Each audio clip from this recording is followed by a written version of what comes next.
बेटा DK Google book open कर लीजिए सब लोग जो भी ऑनलाइन है, और इसमें बातें नहीं देखो अब बिल्कुल भी। मैं आपको आज एक कंप्लीट क्वेश्चन कराऊंगा कैश बुक का, अगर वो आपने कर लिया आपको सारे क्वेश्चन आते होंगे। आपका होमवर्क नोट कर लीजिए डिसेंडिंग ऑर्डर में। पैटी कैश बुक से पहले वाले जो क्वेश्चन हैं, पैटी कैश बुक स्टार्ट होती है 11.65 पे।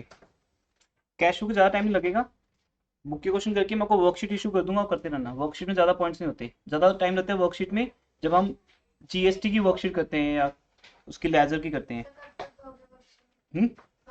बस इसके ओवर होते ही, बस एक सिस्टम है ना बेटा। हाँ मिल जाएगी, दे देते हैं आज, कोई प्रॉब्लम नहीं। आप आज इशू करा लो, हाँ इशू करते हैं, वो भी मिल जाएगी। वो बाई चांस भूल गए इशू करना। लिसन, नहीं किसी को नहीं किया अभी। हाँ जी बेटा प्लीज मेरे को स्टार्ट करने दो, फिर आप ऐसे क्वेश्चन पूछते रहोगे तो नहीं हो पाएगा। कैश बुक की वर्कशीट दे दीजिए जितने भी सुना है। अच्छा वो इशू है, मैं सॉफ्ट कॉपी शेयर कर दूँ आज। यस क्योंकि वो प्रिंटर का कुछ इशू था, वो आज आया नहीं बारिश के चक्कर में रिपेयर करने के लिए। ठीक है जी, मुझे मेल कर दो लेटेस्ट वाली, हाँ विद हेडिंग सब हेडिंग जो लिखी कर दो। मैं सॉफ्ट कॉपी शेयर कर देता हूँ आज, रख लो जाते दिन। तो बेटा अब आपका होमवर्क है पेज नंबर 11.65 से, अगर हम देखें क्वेश्चन नंबर 14 साइलेंट कर लीजिए। क्वेश्चन नंबर 14 13 का A and B part and 12। Sir एक बार ही रिपीट कर दूं। बेटा लिखा है आपके सामने, स्क्रीन शेयर कर दी मैंने आपके साथ ना।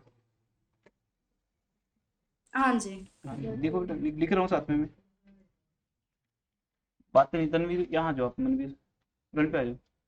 बातें नहीं, फिर 11 का A and B part,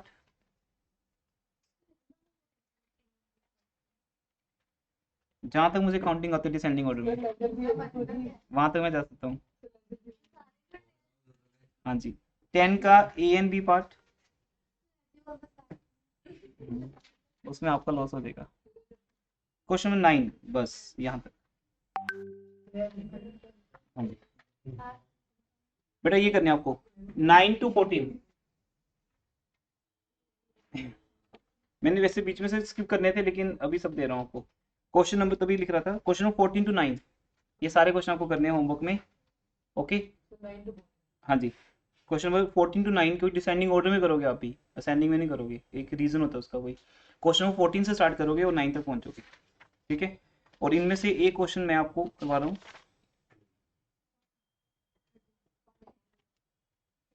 12 question जो आप लोगों ने बोला नहीं, कोई नहीं वो करो।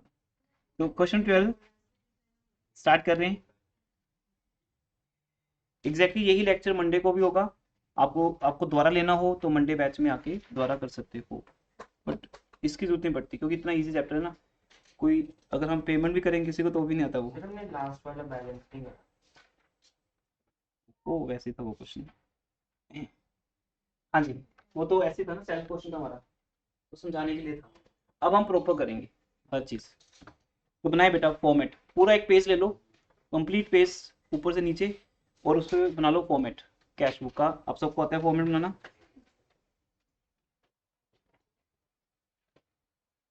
क्वेश्चन नंबर 12 पेज डी के बुक है ये। इतने क्वेश्चन करके फिर आपको वर्कशीट के क्वेश्चन भी देंगे, वो भी करना। पेज डीके का है 11.62।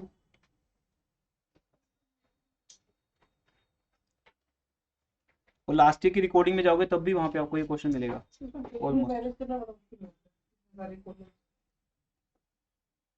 चैप्टर छोड़ दो, उसमें क्या है, तो इसका सोल्यूशन यही है, अगर मैनेज नहीं होता।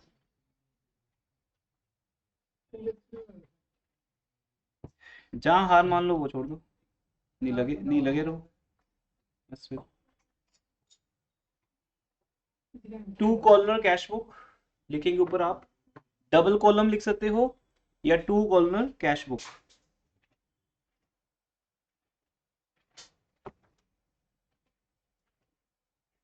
बेटा अटेंडेंस मार्क होगी लास्ट में, जो ट्यूसडे बैच के स्टूडेंट हैं उससे पहले अगर आप लीव करते हो अटेंडेंस में एब्सेंट मार्क आएगा। वो अटेंडेंस लगेगी नहीं, बाई मिस्टेक अगर मेरे से हो जाए तो है, अदरवाइज फिर एब्सेंट मार्क होगा तो लगेगा नहीं प्रेजेंट। आपको एंड तक बने रहना है, अटेंडेंस तभी एंड में लगाते हैं।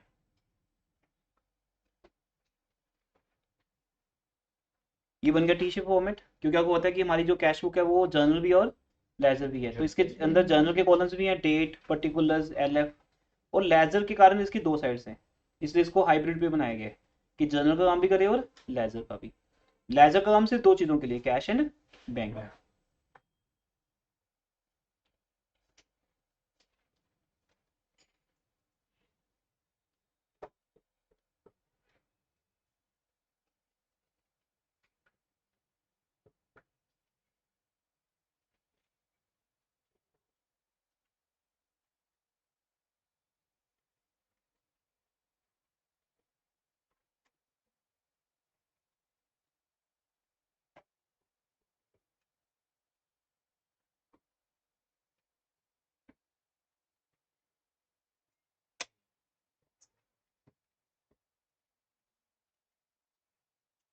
लिखिए भी, डेट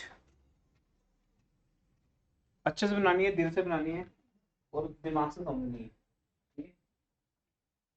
फॉर्मेट दिल से, क्वेश्चन दिमाग से, बातें बिल्कुल नहीं होंगी।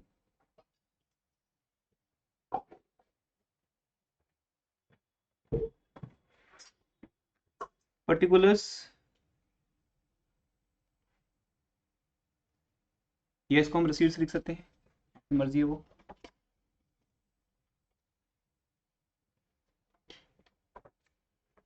आप दोनों भी लिख सकते हो, पर्टिकुलर्स के साथ ब्रैकेट में रिसीट्स। हमने उस पर्टिकुलर्स को एक्सप्लेन कर दिया। उसके बाद वी नंबर, वी अंडरस्टैंडिंग के लिए माइनस भी देना, क्या चीज, अपनी अंडरस्टैंडिंग के लिए माइनस भी देना, माइनस पेंसिल से लगा लो, बाद में रब कर देना, भूलना मत, नहीं टीचर रब करेगा। मार्क्स,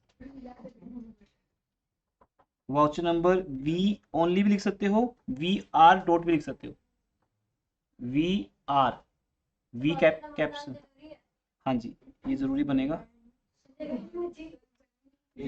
अभी मत बनाओ, लेकिन आगे बना देना।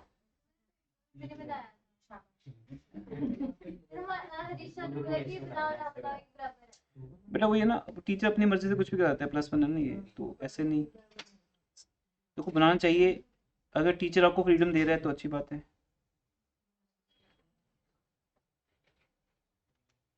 ठीक है?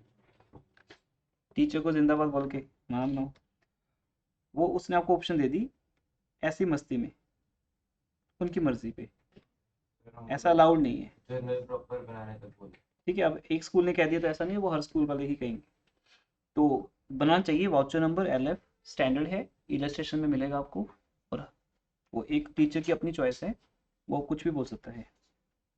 रीजन है कि प्लस वन का पेपर उसी को चेक करने, इसलिए उसकी मर्जी चलती है। जनरल में भी वाउचर का कॉलम, हाँ जनरल में भी होता है वाउचर का कॉलम, ठीक है? वहाँ पे बुक्स में नहीं दिया हुआ तो फिर चल जाता है, बनाते नहीं हम भी, जो कि होता है वहाँ भी। प्रेजेंट कर दिया। संजीव,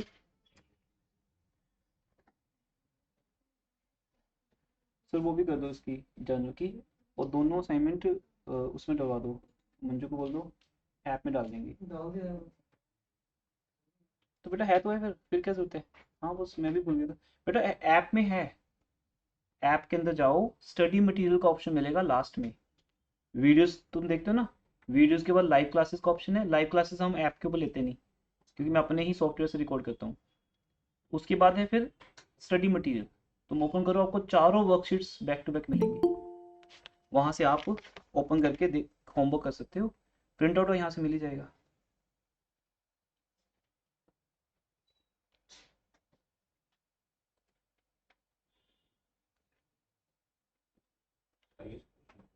फिर मैं जैसे ट्यूसडे बैच में नहीं हूँ तो ऐप में भी नहीं होगा, उस पर स्टडी मटेरियल नहीं आएगा उसका। नहीं बेटा मंडे बैच में भी, दोनों बैच में स्टडी, उसमें नहीं शो करा। वो मैं देख लेता हूँ क्या प्रॉब्लम बेटा। Who is Manju? अच्छा ओके मंजू, आपने ज्वाइन किया, आप अटेंडेंस ले लो। ये 6 स्टूडेंट्स हैं अभी ऑनलाइन, लेकिन जो सिर्फ ट्यूसडे बैच के उन्हीं की अटेंडेंस लगानी है आपने, मंडे बैच स्टूडेंट को इग्नोर कर देना, सिर्फ जो ट्यूसडे बैच के उन्हीं की लगेगी, इसमें मंडे बैच के भी हैं। तो date particulars, voucher number, LF, cash bank, again date particulars, इस पर्टिकुलर्स को क्या लिखेंगे? Payments. पेमेंट्स, अब लिख सकते हो ब्रैकेट में। फिर voucher number,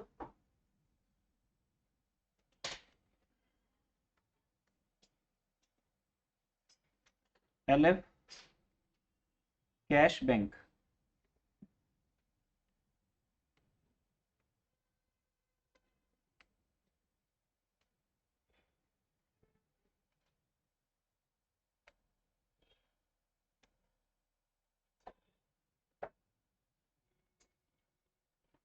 voucher number LF, L dot F dot, dot लगानी है, L dot F dot, cash bank.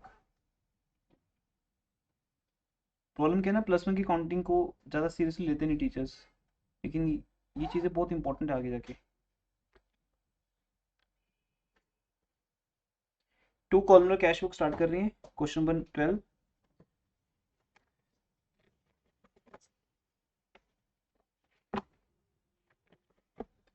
अब देखो स्टार्टिंग में क्या दिया आपको, ईयर दिए 19 दिए, 2019। बेटा जो ऑनलाइन स्टूडेंट्स हैं उनके पास बुक है ना सामने? Yes sir. पिक शेयर कर देता हूँ मैं, अगर किसी पास बुक नहीं है, जिनके पास नहीं है सिर्फ वो बता दिया करो। Bank loan और cash flow. हाँ जी, एक मिनट रुक तो जाओ। 2019 ईयर है और डेट है June 1। लिसन बेटा लिसन, June 1। अब यहाँ पर इंपॉर्टेंट बात क्या है, हमारे पास 2 बैलेंसेस हैं। ये पॉइंट मैंने भी आपको इंट्रो क्लास में नहीं बताया था, वो इस क्वेश्चन के लिए पेंडिंग छोड़ा था, वो समझा रहा हूँ अभी, देखो ध्यान से। आपके पास 2 बैलेंसेस हैं, एक में लिखा है cash in hand. Cash in hand मतलब कैश, कैश हमारी क्या होता है? एसेट। आप समझो ध्यान से, अभी डेबिट क्रेडिट को समझने का टाइम है कि नेचर क्या है, कैश का नेचर डेबिट होता है, तो हमेशा हम इसको डेबिट करेंगे। टू बैलेंस ब्रोट डाउन, जैसे हम लेजर नहीं लिखते। जब मैंने आपको इंट्रो क्लास दी थी, मैंने क्या कहा था? बिजनेस स्टार्ट हुआ है, वहां मेरा एग्जाम्पल स्टार्ट हुआ था कि Ram started business with ₹2 lakh. लेकिन यहां थोड़ी बिजनेस स्टार्ट हुआ है, यहां तो बिजनेस ऑलरेडी चल रहा है, ये तो गोइंग ऑन बिजनेस है। 31 मार्च को बिजनेस था, उसका बैलेंस अप्रैल में शिफ्ट हुआ, अप्रैल का बैलेंस मई में, मई का जून में। लेकिन जून में 2 बैलेंसेस हैं, एक कैश का बैलेंस है दैट इज कितना? 12,000। सर आपने डेबिट क्रेडिट नहीं मेंशन क्या? डेबिट क्रेडिट नहीं करना है, एक डेबिट साइड और एक क्रेडिट साइड। कहाँ कह रहे हो बताओ? डेबिट क्रेडिट भी मेंशन किया हुआ है बेटा, आप चेक करो, हाईलाइट भी कर देते हैं। दिख रहा है सबको? To balance brought down, cash को डेबिट करेंगे कितने से? 12,000 से, लेकिन बैंक को डेबिट नहीं करेंगे, बिकॉज बैंक का बैलेंस हमारे पास डेबिट में नहीं है, क्योंकि बैंक हमारी एसेट नहीं है। यहाँ क्या लिखा उन्होंने? Bank overdraft. तो बैंक ओवरड्राफ्ट हमारी लायबिलिटी होता है, यह सबको पता भी है। बैंक ओवरड्राफ्ट एक लोन है ना? मैं भी समझा देता हूँ मीनिंग क्या है इसका। बैंक ओवरड्राफ्ट का मीनिंग अभी तक आपको समझाया भी नहीं है, ज़्यादा आया भी नहीं कहीं ये, तो सुनो बेटा ध्यान से, ओवरड्राफ्ट क्या होता है। आपका बैंक है करंट अकाउंट, याद रखना हमेशा, बिजनेस के नाम से जो अकाउंट होता है वो क्या होता है? Current account. बैंक की दुनिया को हम बहुत अच्छे से जानेंगे, बैंक रिकंसिलिएशन चैप्टर आएगा इसी वॉल्यूम 1 में, ट्रायल बैलेंस के बाद आता है उसका टर्न, तो वहां बहुत अच्छे समझेंगे हम। हमारा जो अकाउंट है वो बैंक का एक करंट अकाउंट होता है, राइट? इसमें एक फैसिलिटी मिलती है बिजनेसमैन को, क्या मिलती है वो फैसिलिटी? अगर वो चाहे तो जितना उसके बैलेंस में पड़ा है बैंक में पैसा, उससे ज्यादा वो निकाल सकता है। ये फैसिलिटी पहले लेनी पड़ती है, होता है ना, जैसे कोई मोबाइल में फीचर ऑन करनी पड़ती है, तो आप सेटिंग्स में जाते हो, वहां जाके एक कोई फीचर ऑन कर लेते हो, जैसे फीचर ऑन करते हो फिर आपके मोबाइल में शो होती है वो चीज़ ना। ब्लूटूथ की बात कर लेते हैं, तो पहले फीचर ऑन करो तभी तो डिवाइस को पकड़ेगा वो, ये तो पकड़ेगा ही नहीं। तो ऐसे ही बैंक के अकाउंट में आपको एक फीचर ऐड करवानी होती है जिसका नाम है बैंक ओडी। AUDI वाला ओडी नहीं, बैंक ओवरड्राफ्ट, बैंक ओडी। तो वहां एक फैसिलिटी वो फिर डॉक्यूमेंटेशन होती है ना, सबको मिलती भी नहीं है फैसिलिटी, कुछ एक सिलेक्टिव बिजनेसमैन को मिलती है जिनकी बैंक स्टेटमेंट अच्छी होती है, बिजनेस बढ़िया चल रहा होता है, पैसा आ रहा होता है, जा रहा होता है बैंक में, तो उस पर बैंक ट्रस्ट करता है, उसको एक ओडी की फैसिलिटी देता है। और वो क्या बोलता है उस टाइम, मैं एग्जाम्पल ले रहा हूँ, अगर आपके अकाउंट में 5000 है, बैंक बोलते हैं हमने आपको 1 लाख रुपए की ओडी लिमिट सैंक्शन कर दी। ओडी लिमिट, बड़े बिजनेस की लिमिट पता कितनी होती है, 20 करोड़, 50 करोड़, 100 करोड़, 200 करोड़, ऐसे बैंक की ओडी लिमिट्स होती हैं। जितना बड़ा बिजनेस होगा उतनी ओडी लिमिट बड़ी मिलेगी आपको, क्योंकि वो देखिए बहुत बड़ी इंडस्ट्री है। और किसी की अगर इंडस्ट्री 500 करोड़ की हो तो उसको 200 करोड़ की ओडी लिमिट मिल जाएगी।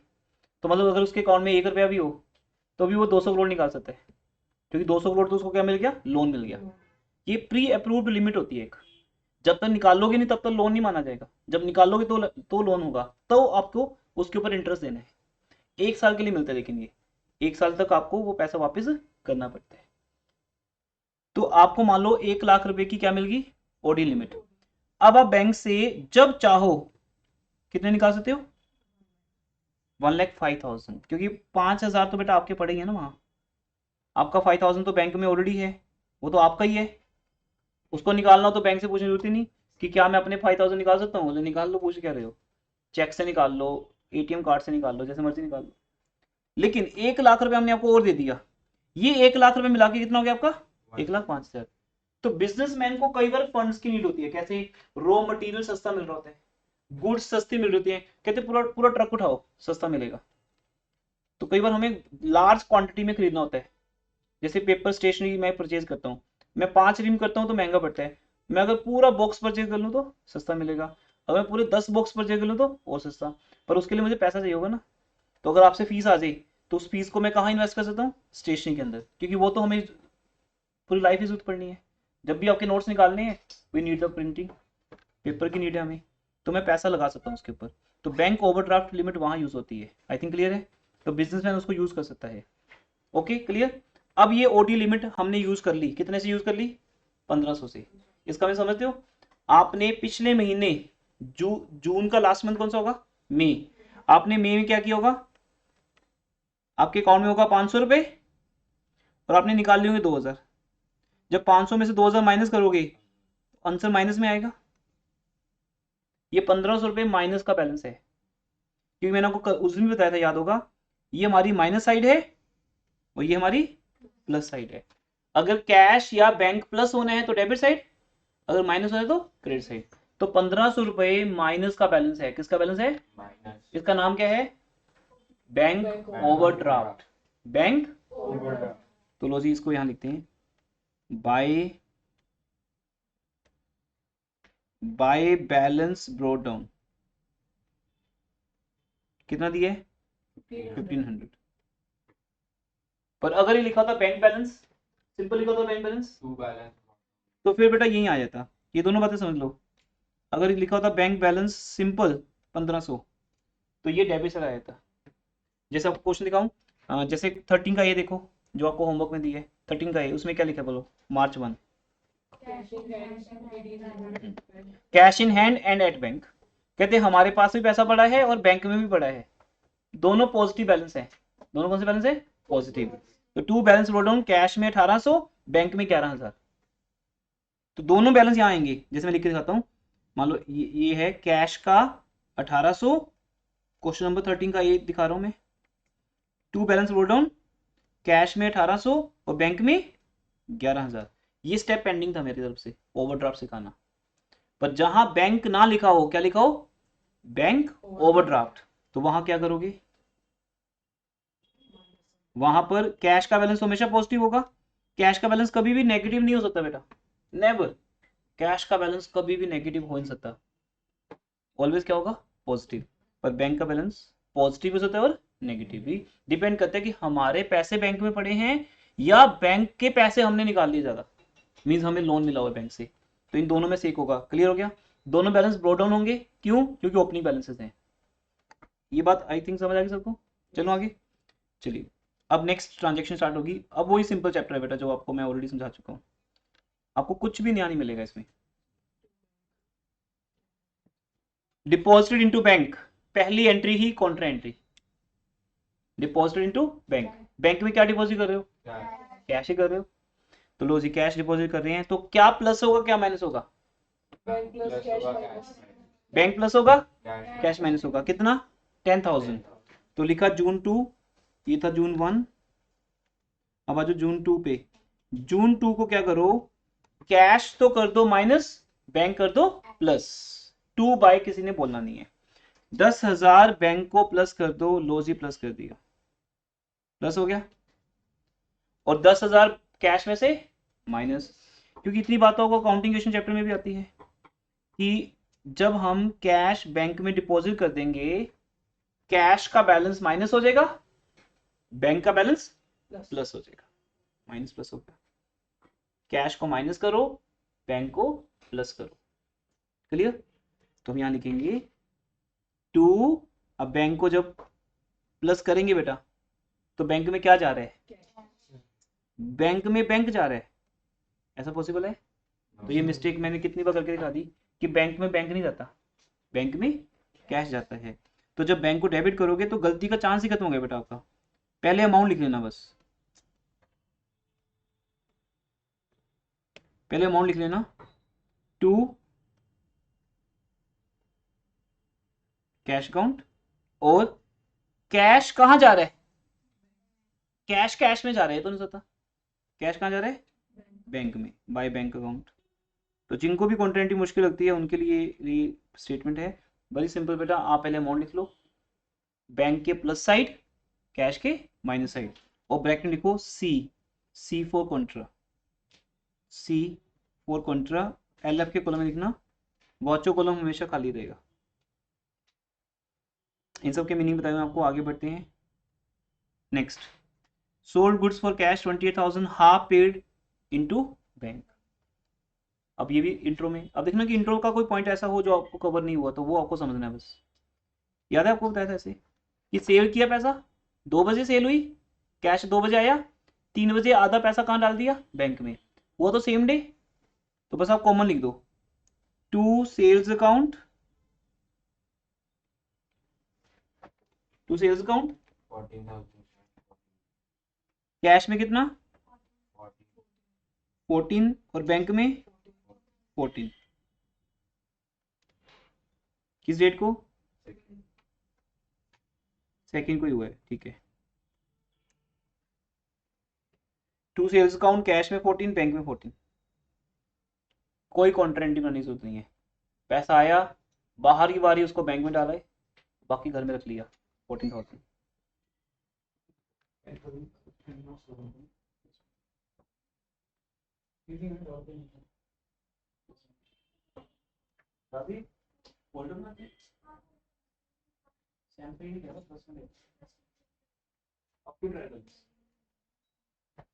नोट्स बेटा तब आ गए आपके ऐप में ना। 2 सेल्स अकाउंट 14 14, क्लियर हो गया। मंडे ट्यूसडे दोनों बैच में, दोनों में आ गया भैया। आप लोग कह रहे हो नहीं आते, दोनों में आ गया, मंडे ट्यूसडे में। आपने बोला कि नहीं आए,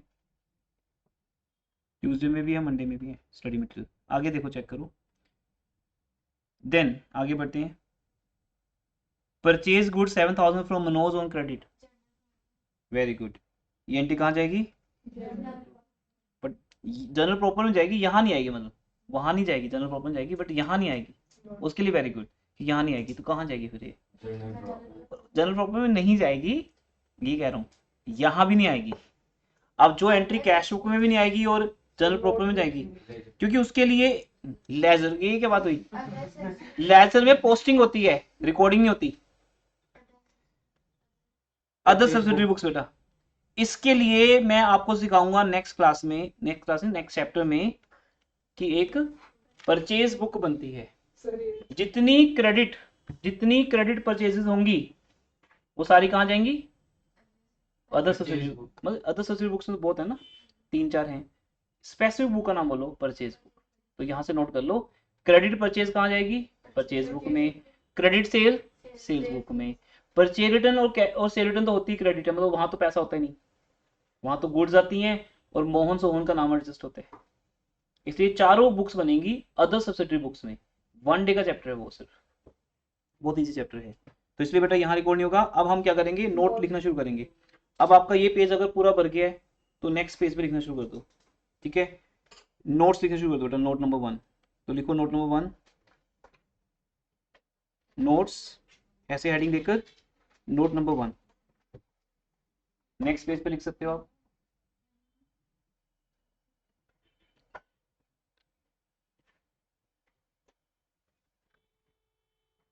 और अभी लिखो मत, मतलब ऐसे बना के रख लो, क्योंकि ना हम इकट्ठे लिख देंगे, उससे टाइम बचेगा आपका।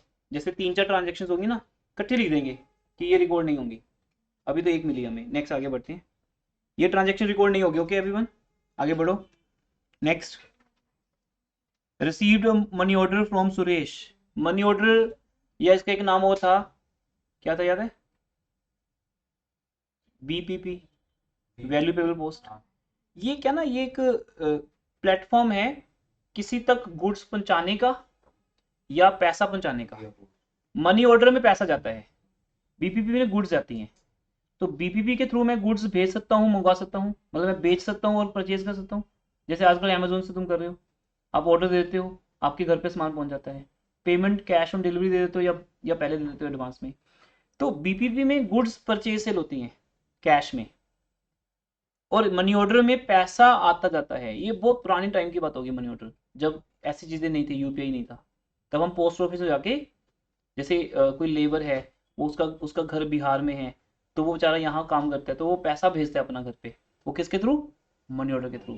फिर पोस्टमैन, कभी देखा हो किसी मूवी में सीन, पोस्टमैन उसके घर पे जाके उसकी मदर को पैसे दे रहा है, साइन करवा रहा है कि मनी ऑर्डर आ गया आपका। वो लोग वेट करते हैं वहाँ पे गाँव में कि बेटा पैसे भेजेगा, मनी ऑर्डर। तो ये उस टाइम की बातें हैं। आज का मनी ऑर्डर नहीं होता, सीधा ऑनलाइन ट्रांसफर होती है। सबके अकाउंट में जीपे अकाउंट है, तो इसलिए वहाँ से या पेटीएम से पैसा भेजा जाता है। लेकिन मेन है कि पैसा आ रहा है, किससे आ रहा है? वो सुरेश से आ रहा है। अब ये जो आपका यूपीआई है, वो तो बैंक में डालेगा पैसा, कभी कैश नहीं पकड़ाएगा। मनी ऑर्डर आज भी इसलिए बढ़िया है कि पैसा हाथ में आता है, बैंक में नहीं जाता। पोस्ट ऑफिस में 5000 दे दो, पोस्ट ऑफिस आपका घर इंडिया में कहीं भी हो, वहां जाके, चाहे हिमाचल में हो, कहीं भी हो, वहां जाके आपका वो 5000 दे देगा, चार्जेस ले लेगा अपने जो लेने हैं। लेकिन आपके पेरेंट्स को 5000 कैश मिल जाएगा वहां पे। बैंक में नहीं जाएगा पैसा, कैश में जाएगा, क्योंकि हर किसी का बैंक अकाउंट नहीं होता। तो मनी ऑर्डर सबका हो सकता है जिसका बैंक अकाउंट नहीं भी है। इसलिए रिसीव्ड मनी ऑर्डर का मतलब पैसा आ रहा है, पेड मनी ऑर्डर का मतलब पैसा जा रहा है। किससे आ रहा है? सुरेश से, टू सुरेश, क्योंकि पैसा आ रहा है। तो कैश में कितने लिखे जाएंगे? 500। बाद की बात है कि टू क्या आएगा? टू सुरेश आएगा, अकाउंट नहीं जरूरत नहीं नाम के साथ, टू सुरेश, या पोस्ट ऑफ यस के बाद अकाउंट। नेक्स्ट बेटा, रिसीव 2800 फ्रॉम गोविंद, और उसमें से 1000 किसको दे दिया? बैंक को। टू गोविंद, दोनों अमाउंट सेम है। टू गोविंद 2800 में से 1000 बैंक में गया। लो जी, 1000 बैंक में, और 1000 अगर लेस कर दिया जाए 1800, दोनों को मिला के कितना बन गया? 28। कितना इजी है, कोई दिमाग नहीं लगता इसमें। आराम से बैठे रहो, रिलैक्स हो के, दिमाग लगाना नहीं। आप आइज भी बंद कर सकते हो, तब भी समझ आएगा। इतना इजी चैप्टर है ये। उसमें गलती करो तो कितनी बड़ी बात है फिर, ऐसे सिंपल चैप्टर्स में। 10th, received a check 7600 from Suresh Subhash in full settlement of 8000। क्या चीज? जनरल प्रॉपर में क्या? ये रिकॉर्ड इसमें नहीं होगा। क्यों नहीं होगा? सिर्फ चेक रिसीव हुआ ना, हमने इसमें मेंशन नहीं है कि हमने बैंक बेटा चेक तो करो आगे जाके। ऐसे कैसे डिसाइड कर लोगे तुम कि आगे बैंक में गया या नहीं गया? आगे देखो कहाँ लिखा है, लिखा है कहाँ लिखा है? 13 को। तो अब बात है ना प्रूफ के साथ कि सर देखो 13 को लिखा है, मैं बता रहा हूँ, समझ गया आपका डाउट। 13 को लिखा है received check received from Subhash deposited into bank. अगर ये लाइन नहीं होती ना यहाँ पे, तो मैं ये मानता सेम डे बैंक में गए। आपको ये बात हर चैप्टर में समझाई है, लेजर में भी, जर्नल में भी, जीएसटी में भी। अगर चेक मिले और ना बताया हो तो क्या मानना है? हाँ। अब बताएंगे कहाँ? या तो सेम लाइन में ही 10th को ही बताएंगे कि नोट डिपॉजिटेड या डिपॉजिटेड। नहीं बताते तो आगे जाके बताएंगे। अब आगे चेक करो चेक करो चेक करो, एंड तक चेक कर लिया, हाँ नहीं, अगर नहीं लिखा मैं बोल रहा हूँ, अगर हमने चेक किया, एंड तक चेक किया, अब एंड तक चेक किया, क्वेश्चन के बाहर मत चेक करना, वहां लिखा होगा, क्वेश्चन के एंड तक चेक करना, अगर वहां तक नहीं लिखा कि चेक का क्या हुआ तो क्या मानोगे, सेम डे बैंक में गया। अभी तो नहीं मान सकते, अभी तो मैं नोट नंबर में आ जाऊंगा और वहां लिख दूंगा जेपी कि this transaction will be recorded in journal proper. और अगर मान लो ये बैंक में जाता भी तो भी कितने का जाता, 7600 का, तो भी 400 रुपए कहाँ रिकॉर्ड होते, जेपी में। इनको थोड़ा टिक करते रहना, जो जो ट्रांजैक्शन हम नहीं ले रहे ना, जैसे एक तो आई थी वो थर्ड वाली, एंड में मुझे बतानी है आपने, सर्कल कर लो, टिक कर लो, जैसे भी कर लो, थर्ड एक, दूसरा ये 10th, इनके बारे में नोट लिखेंगे, एंड में लिख देंगे इकट्ठा ही, टाइम वेस्ट नहीं होगा, एक साथ लिख देंगे। चले आगे, निशांत क्लियर होगी बात, क्या ये ट्रांजैक्शन रिकॉर्ड क्यों नहीं हुई,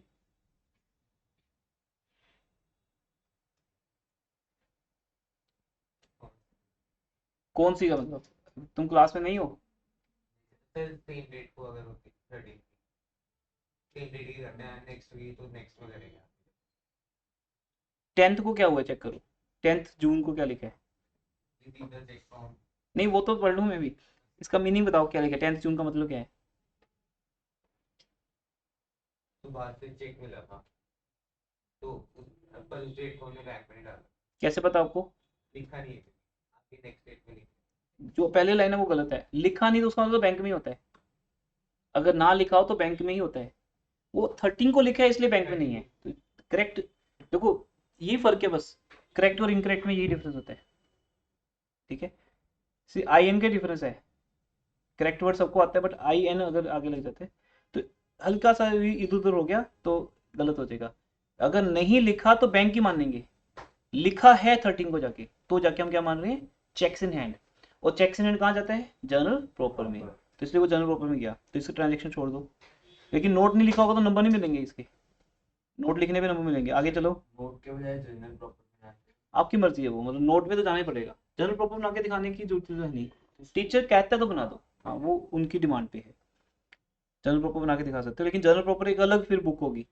वो कहा तो है नहीं बनाओ, मुझे कहा कि डबल कॉलम कैश बुक बनाओ, तो जर्नल प्रॉपर के मार्क्स ही नहीं है, स्कूल में टीचर ने बोला दो चीजें नहीं होंगी ना, टीचर जर्नल बना उनके एंट्री। वो उन्होंने कहा है तो कर देना, कोई बात नहीं, बट ऐसा कोई रूल नहीं है, हमसे नोट भी लिख देंगे तो भी चलेगा, जैसे यहाँ पे नोट लिखे हुए हैं ऐसे नोट लिखने पड़ते हैं नीचे, बाद में एंट्री मेंशन करें क्या हो, नोट बना के नोट में एंट्री मेंशन कर दो चलेगा, पर जर्नल प्रॉपर बनाने की नीड नहीं है, ठीक है, प्रॉपर फॉर्मेट बनाने की नीड नहीं है, बट अगर वो कहते हैं तो कर देना, फिर उनकी बात को ज़्यादा रिस्पेक्ट करना है अपने।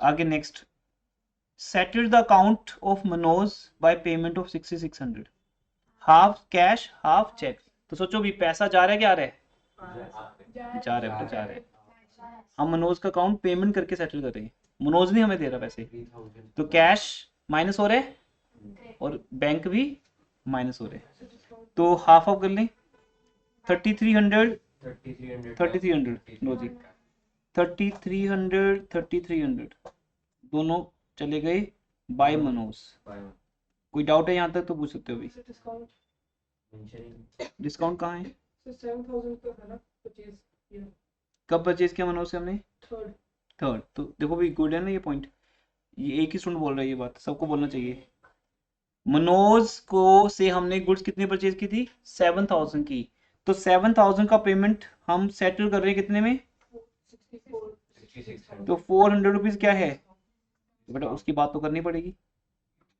अब क्योंकि ये ट्रिपल कॉलम कैश बुक नहीं है तो मेरे पास डिस्काउंट कॉलम नहीं है, तो जर्नल प्रॉपर लिखना पड़ेगा नीचे, तो ये भी याद कराना उस टाइम कि सर 400 रुपये कहाँ गए, लिखने पड़ेंगे, ये कहाँ रिकॉर्ड होंगे, जर्नल प्रॉपर में, मैं एंट्रीज बना के दिखाऊंगा उस टाइम, तो फिर एंट्री इनकम्प्लीट नहीं हुई, हाँ तो ऑब्वियसली वो कैश बुक में जितनी आई उतनी कैश बुक में आगे, बाकी जर्नल प्रॉपर में जाएगी, तभी तो बोल रहे हैं कि जर्नल प्रॉपर में जाएगी तभी कंप्लीट होगी, यहाँ कंप्लीट कैसे हो जाएगी, आप क्या चाह रहे हो, मैं कितने शो करूँ यहाँ,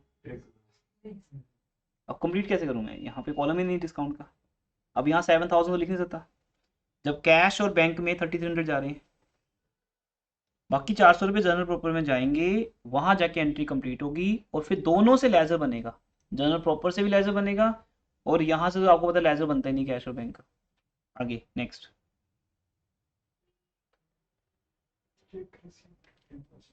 check receipt from Subhash deposited into bank. लो जी, आज वो चेक बैंक में जा रहा है, तो बैंक में जाएगा तो बैंक प्लस होगा। उसका नाम क्या रखा है? To cheques in. अब जिनके दिमाग में सुभाष चल रहा है वो गलत है, सुभाष गलत है, सुभाष तो पहले आ चुका। अब सिर्फ क्या जा रहा है? Cheques in hand. सुभाष से चेक आया था कब? 10th को। उस दिन एंट्री क्या बनी है? Cheques in hand account debit to Subhash.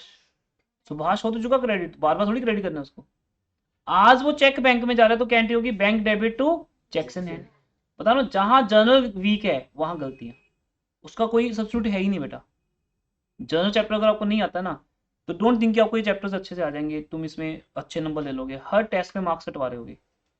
General chapter आपको इसलिए बार बार बोला जाता है, मोटिवेट किया जाता है वहाँ आपको। इसमें भी 400 फुल सेटलमेंट। हाँ, अब इस किस में, कौन सा पॉइंट में? सर 10th में लिखा है ना, इन फुल सेटलमेंट। हाँ, वो तो फिर आ ही जाएगा जब उसकी बात लिखेंगे, वो तो सीधे पूरी बात ही वहाँ लिखेंगे जनरल प्रॉपर में। 400 के हम पूरी एंट्री वहाँ जाएंगी जनरल प्रॉपर में। इसको तो नहीं बाद में नहीं, अभी तो सिंपल है बस। अभी तो चेक बैंक में चला गया और डाल दो बैंक में कितना अमाउंट? 7600 बैंक में बेटा। ठीक है, अब जिसको जनरल आता है bank debit to cheques in hand वो कभी गलती कर नहीं सकता। नेक्स्ट, जनरल को 10 बार भी करना पड़े 10 बार करो। लाइव क्लास रिकॉर्डिंग ऑफलाइन, आपका जनरल प्रॉपर होना चाहिए। नेक्स्ट,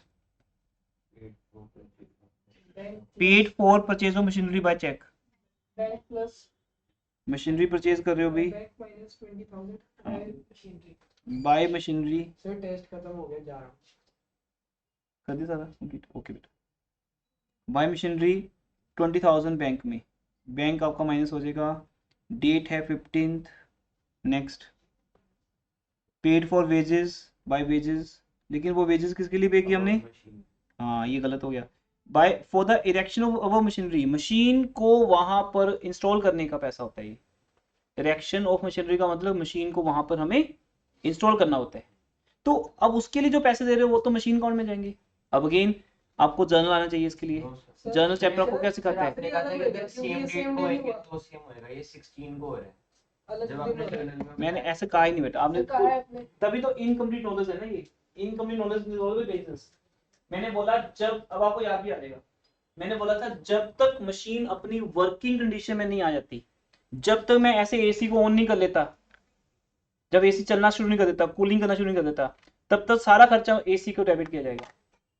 अभी भी ये टॉपिक होने हमारे मंडे बैच में शाम को 6:30, क्योंकि अभी सिर्फ 15 क्वेश्चन करवाए हैं उनको और उनका भी टेस्ट है अभी, परफॉर्मेंस टेस्ट 1 2।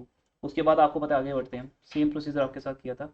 तो उसके बाद क्वेश्चन नंबर 16 आएगा, और क्वेश्चन 16 जो आएगा डीके गोयल का, उसमें ये टॉपिक आएगा कि जब मशीन खरीदते हैं, इसलिए वो लोगों को अगर नहीं समझ आई बात तो अभी वो वेट कर लेंगे, कि जब हम मशीन खरीदेंगे तो मशीन खरीद के उसको इंस्टॉल भी तो करवाएंगे। तो इंस्टॉलेशन में जो भी इलेक्ट्रिशियन का, कारपेंटर का, किसी का भी खर्चा आएगा वो सब उसका इंस्टॉलेशन खर्चा है।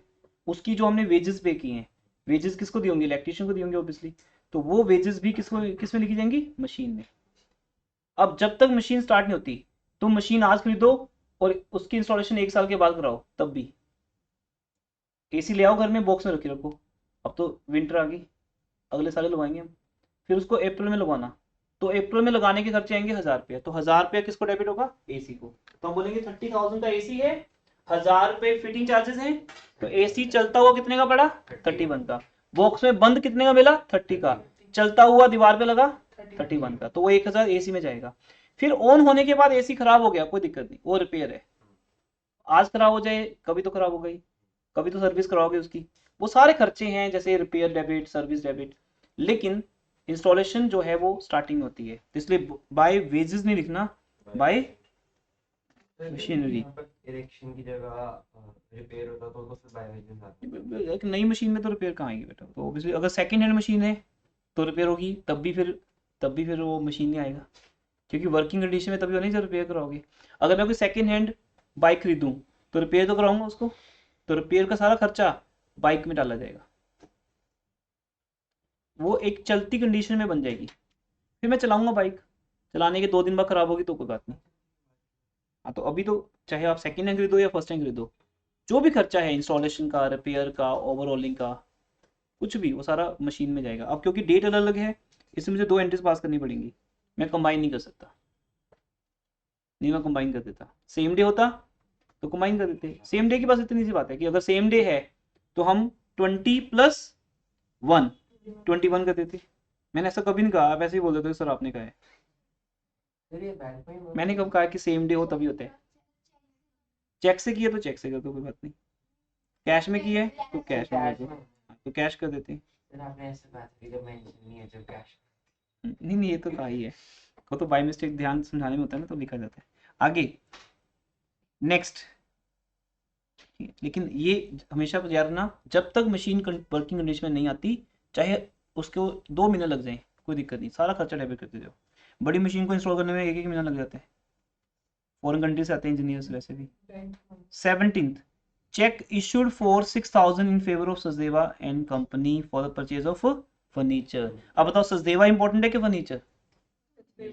सचदेवा नहीं है भाई, फर्नीचर है। लेन देन हो तो गया, एक हाथ फर्नीचर आया, दूसरे हाथ चेक काट के दे दिया, कौन सचदेवा? मैं क्यों सचदेवा लिखूं? तो मेरे को लगा उसके लिए खरीदना सचदेवा के लिए खरीदेंगे? क्रेडिट। नहीं नहीं बेटा, फर्नीचर तो हम अपने लिए खरीदेंगे।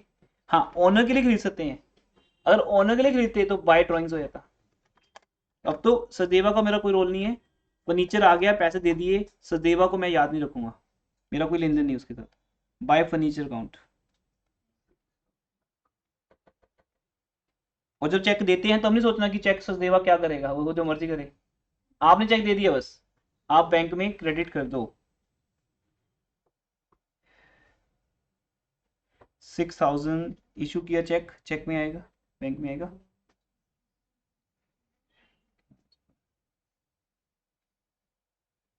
कुछ है बेटा वहाँ पे क्या? वो कई बार ओवरफ्लो होता है वैसे में, रेनिंग डेज में ओवरफ्लो होता है क्यों ना। नेक्स्ट आगे, purchase goods from Kalpana garments on credit. यहाँ रिकॉर्ड नहीं होगा, ये अच्छी बात है, पर जनरल प्रॉपर बोल रहे हो ये Purchase बड़ी book में होगा। गलत बात है। आपको अब सिखा तो दिया, दोबारा बताऊं क्या? चलो दोबारा बोलता हूँ मैं। हम एक नेक्स्ट चैप्टर करेंगे अदर सब्सिडरी बुक्स, उसमें एक बुक बनेगी परचेज बुक, उस परचेज बुक में हम क्रेडिट परचेज रिकॉर्ड करेंगे। दोबारा सुनने का शौक हो तो फिर गलती करना।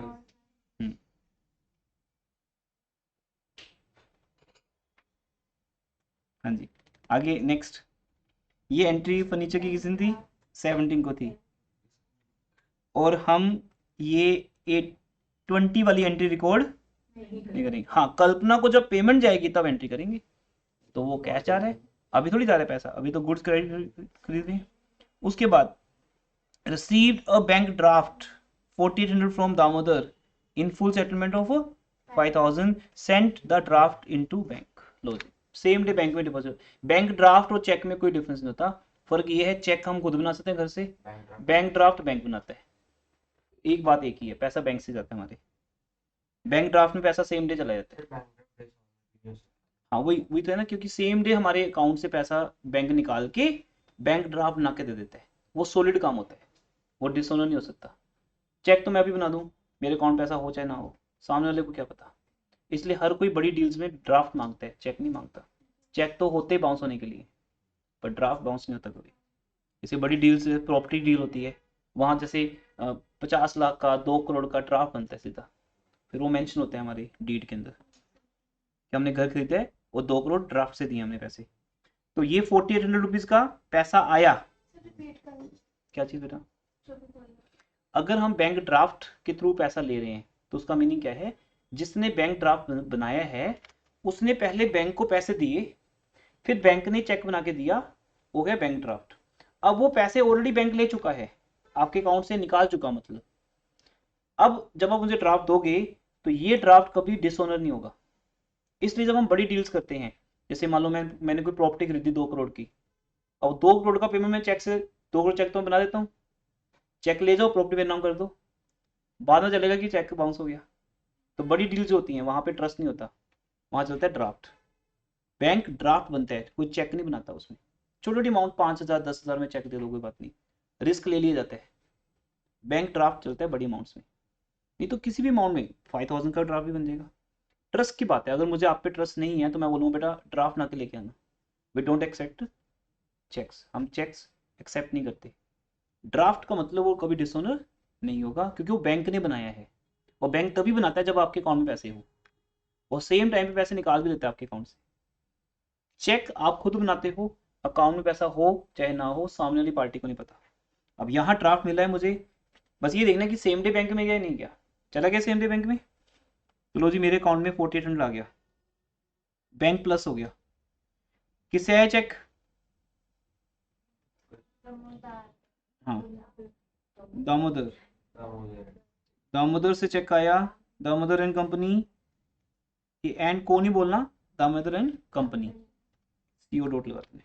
तो आपने लिख दिया 20 को, और यहाँ भी जर्नल प्रॉपर है 200 रुपये से, क्योंकि 200 रुपये का जो डिस्काउंट है दामोदर को दिया ना हमने, ये कहाँ रिकॉर्ड होगा? जर्नल प्रॉपर में। ठीक है, आगे बढ़ते हैं। देन हम कल्पना को एक ड्राफ्ट इशू कर रहे हैं। अब कल्पना से गुड्स खरीदी थी ना 10,500 की, और वहां 10,000 रुपये कल्पना को हमने चेक देकर ड्राफ्ट देकर पेमेंट कर दी इन फुल सेटलमेंट। वहां 500 रुपये क्या मिला? Discount received. तो यहाँ लिखेंगे बाय कल्पना गारमेंट्स। पहले वाली एंट्री तो नहीं आई ना, पहले एंट्री कहाँ गई? जेपी में। ऐसे नहीं बोलना, कहाँ गई? परचेज बुक में, क्योंकि हमने परचेज बुक में परचेज किए गुड्स।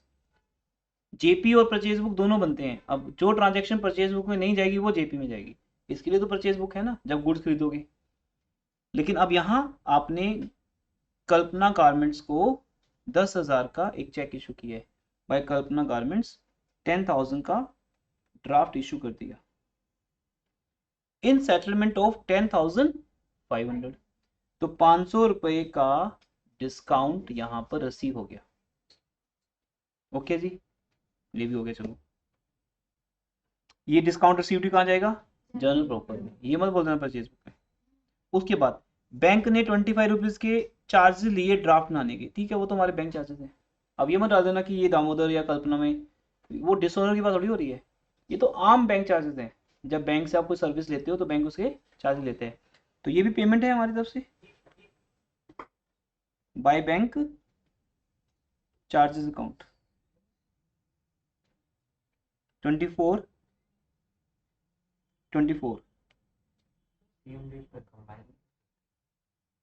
कंबाइन कैसे करोगी?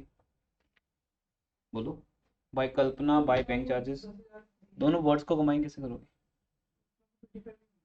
बैंक, देखो बेटा लेजर के रूल को फॉलो करो। लेजर चैप्टर आपने बहुत अच्छे से करना होता है, सबसे इंपॉर्टेंट चैप्टर लेजर माना जाता है, जर्नल से भी इंपॉर्टेंट है, क्योंकि वो आपको आगे जाके वही काम आने हैं। आपने बोला टू बैंक, पेमेंट किया, बैंक दो लोगों को दिख रहे हैं, एक कल्पना को और एक बैंक चार्जेस को। तो जब बैंक को क्रेडिट करेंगे तो by Kalpana by bank charges, combine कैसे होगी?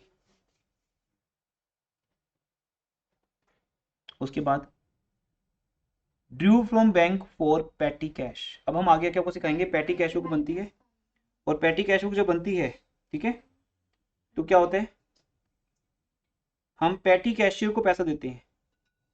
ये सब बताएंगे आपको, एक क्लास पैटी कैश बुक पे रहेगी आगे जाके। नहीं बेटा, बैंक से पैसा निकाला नहीं हमने अभी, नोट क्यों आएगा?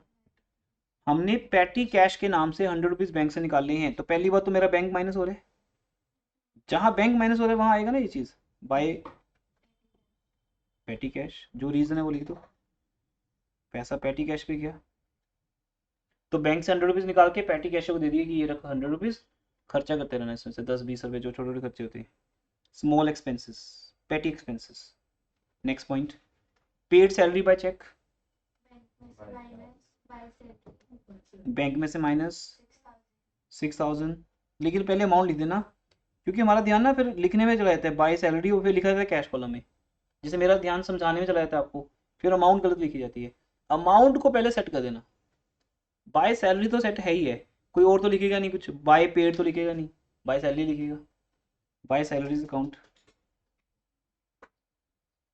Bye salaries account 28 6,000। आगे bank charges 50, interest 1620 charge by bank.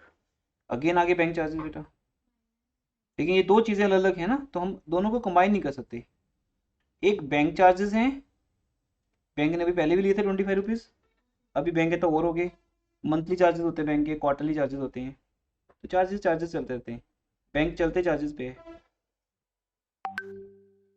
Bye, क्योंकि फिक्स तो लेता नहीं कोई, जैसे मैं आपसे फीस ले लूँगा वो तो फिक्स होगी एक, तो बैंक से ऐसा लगाता नहीं कि 10,000 देना साल के, वो बस ऐसे ही करता है, हर महीने 20, 50, 100, 200, 500 ऐसे निकालता रहता है आपके अकाउंट में से, वही उसकी इनकम है। बाय बैंक चार्जेस 50 और बाय बैंक इंटरेस्ट। अब ये इंटरेस्ट किस पे लगा है? ओवरड्राफ्ट पे। याद है आपको, हमने बैंक से कौन सी फैसिलिटी ली हुई है? ओवरड्राफ्ट की, लोन की, तो भी इंटरेस्ट देना पड़ेगा, तो बाय बैंक इंटरेस्ट। हाँ जी मनवीर। सर जैसे ड्यू फ्रॉम बैंक है पेटी कैश के लिए, तो उसमें हमने कैश भी विड्रॉ करना, वो नहीं शो करेगा? नहीं नहीं, देखो एंटी क्या बनती है उस पर डिपेंड है। देखो लिसन एवरीवन, इनका डाउट है। पैटी कैश वाले पॉइंट पे फिर वापस आते हैं। जून 26, अगर मान लो मैंने बैंक से 100 रुपीज़ निकाले, तो मेरा बैंक 100 रुपीज़ से माइनस हो गया, कुछ मर्जी हो जाए डेबिट, बैंक तो क्रेडिट होगा, इतना पता है मुझे। अब वो कहाँ गए वो पैसा, किस अकाउंट में गया? पेटी कैश। कैश में तो गया नहीं, कैश तो कैश अकाउंट है, कैश में नहीं गया, वो पैटी कैशियर के हैंड में गया पैसा। तो पैटी कैशियर का शॉर्ट नाम क्या है? Petty cash. तो petty cash debit, petty cash account debit to bank, इसलिए बैंक को जब क्रेडिट करेंगे क्या लिखेंगे? By petty cash.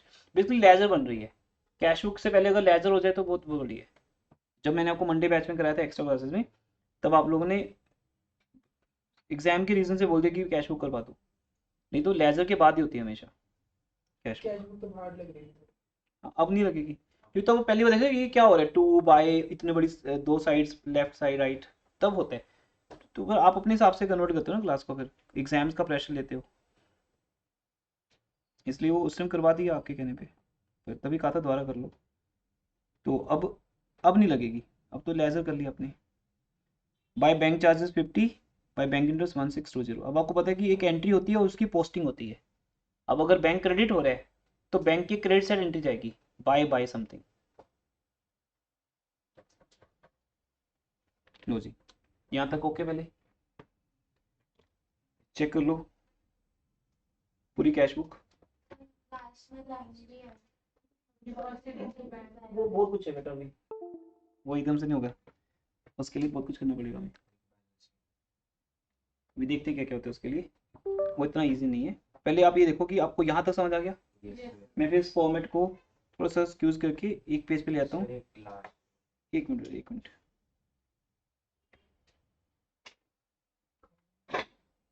हाँ जी, अब देखिए ये आपके सामने एक बन गया फॉर्मेट जो हमने अभी बनाया आपके लिए। अब बीच के कॉलम्स को मैं भी एक बार डिलीट कर देता हूँ, वॉचर कॉलम को, ताकि आपको प्रॉपर दिखे मैं क्या लिखने लगा हूँ यहाँ पे।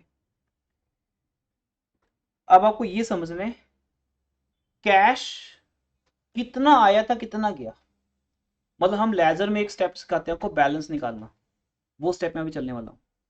क्योंकि ये बहुत बड़ा बन गया पेज कैश बुक का, इसलिए एक बार हम यहां तक का टोटल कर देते हैं बेटा।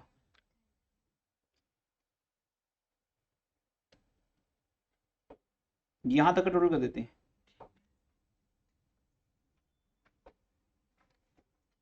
टोटल पेमेंट्स, इसको क्या लिखेंगे? Total payments. गिनो बेटा, आप लगाओ हिसाब किताब। एक स्टूडेंट रिसीट साइड ऐड करो, एक पेमेंट साइड।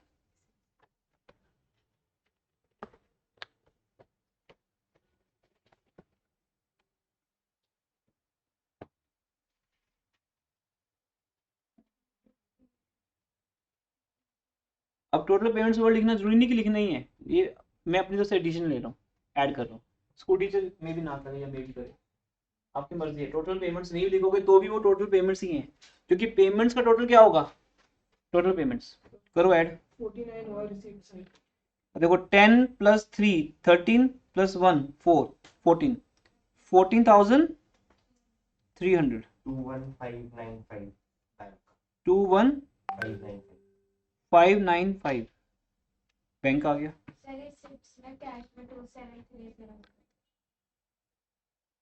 सर 21575 है सर। चेक कर लो। 9 है 9 है चेक कर लो एक बार ध्यान से। सर 9 है ठीक है। 21595 हाँ ये फाइनल बताओ। हाँ सर 21595 लॉक कर दो। 595 ठीक है जी, फाइनल हो गया ये। अब रसीद साइड की ऐड करते हैं, यहाँ कर दो कोई दिक्कत नहीं। इसको हम लिख सकते हैं टोटल रिसीट्स, नहीं भी लिखोगे तो भी चलेगा, लेकिन एक बार आप टोटल कर सकते हो, टोटल रिसीट्स।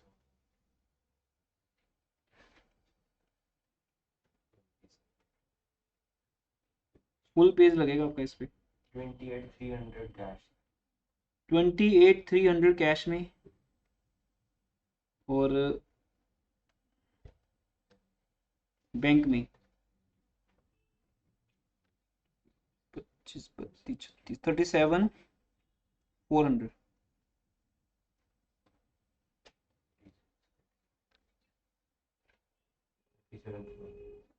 ठीक है जी, 37,400। ठीक है, ये हो गया सबका। वापस उसी पोजीशन पे आ जाए। देख लिया कैसे होता है टोटल, मतलब टोटली किया, देखना क्या होता है, टोटल किया, ऐड किए फिगर्स को, रिसीट्स का total, total receipts, payments total, total payments.